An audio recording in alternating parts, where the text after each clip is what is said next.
Good afternoon. I'm going to go off script. Could you put your hand up in the audience if you'd like to own a sports team? Oh, we've got some convincing to do. Anyway, I wanted to introduce the panel. I'm sure you'll know who they are, but this is Gerry Cardinale, Thomas Rudy, and the legendary Jean Todt. And we are going to talk about disruption in traditional sport. A fact for you, post-pandemic, more private equity and investment has gone into sport than the prior 20 years before the pandemic.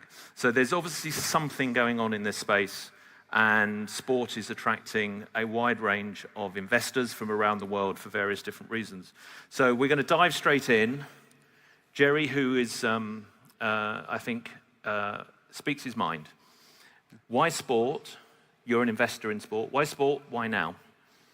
Well, there's two parts to that question, why sports and then why now, and I probably would give you two different answers. You know, the why sport part is less controversial. I'd say, sports has clearly performed as an asset class, and I'm going to come back to that, very well compared to other indices and even on absolute terms. It's the best must-carry content in any local, national, or regional area.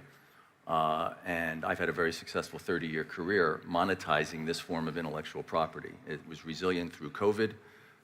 We ended up going long sports team ownership during COVID because, with 30 years behind us, we knew what the value of that intellectual property is.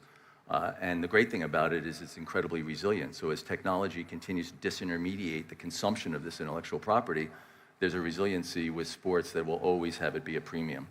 On the second part of your question, why now? That's a little more controversial. I actually am not that bullish on sports team ownership right now for new entrants. We have our platform companies with Fenway Sports Group and AC Milan, but I'd say for new entrants looking at owning a sports team, this is very treacherous times. I'd say that you've had this massive escalation in valuations, but none of the people or the infrastructure really has kept pace. And so the only way anyone should consider investing in sports today at this moment in time is if you have a company building mentality and you are going to be very hands-on in finding ways to monetize that intellectual property.